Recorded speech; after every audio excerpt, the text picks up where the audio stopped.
السلام عليكم، ازيكم عاملين ايه؟ صباحكم فل او مساءكم فل حسب ما بتشوفوا الفيديو.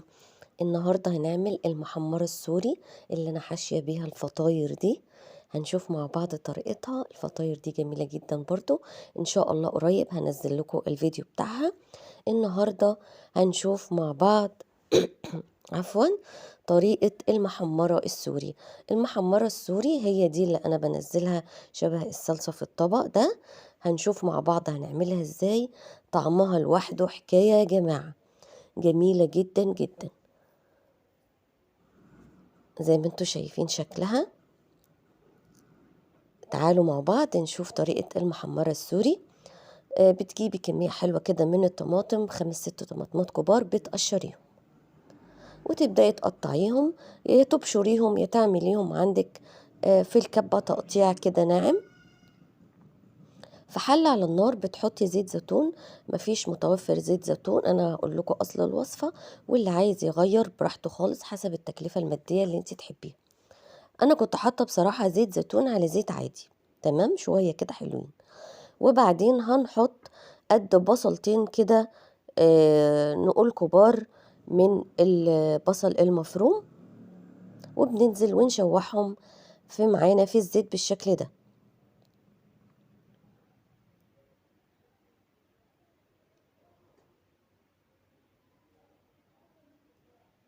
هنبدأ نشوحهم كده. طبعا انت اول خطوة انت هتجهزي الطماطم زي ما قلتلك في الفيديو. دي معلقة من السكر، معلقة كبيرة عشان بس ايه تطعم معانا المحمرة. دي معلقة كبيرة من الكزبرة، ومعلقة كبيرة من الكمون،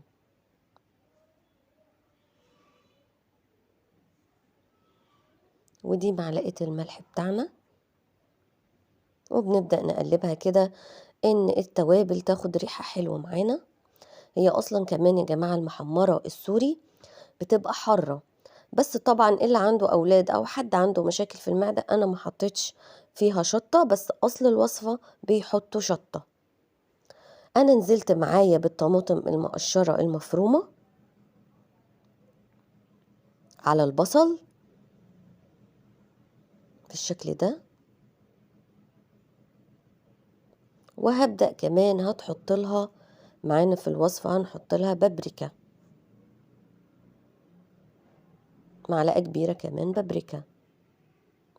يبقى التوابل معانا كانت البابريكا، الكمون، الكزبرة، تمام، والسكر والملح. وزي ما قلت لكم الشطة حسب الرغبة، بس هي أساسي في الوصفة. هي اتسبكت معانا بالشكل ده، نسيبها تتسبك بس مش تنشف قوي، نص تسبيكة كده على النار. ودي هريسة الفلفل الحلو، تمام. انا حطيت معلقتين كبار مليانين خالص من هريسة الفلفل الحلو، برضو من اصل الوصفة هريسة الفلفل الحلو. ان شاء الله انا كنت منزلة الهريسة دي شورتس، هنزلها لكم كمان في فيديو ان شاء الله. حطيناها وسيبناها يا دوبك دقيقتين بس تندمج مع الصلصة والبصل.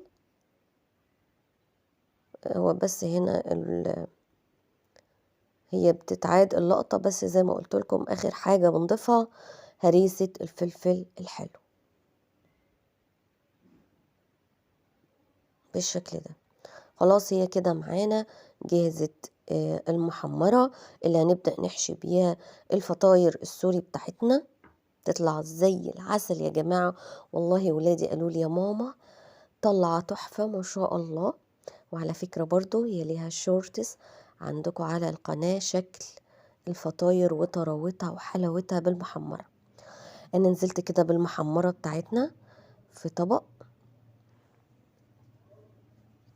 الكمية دي ممكن تحشيلك كيلو من الدقيق محمرة، اللي هي الشكل الدائري اللي هو شكل الوردة اللي شفتوه اول الفيديو.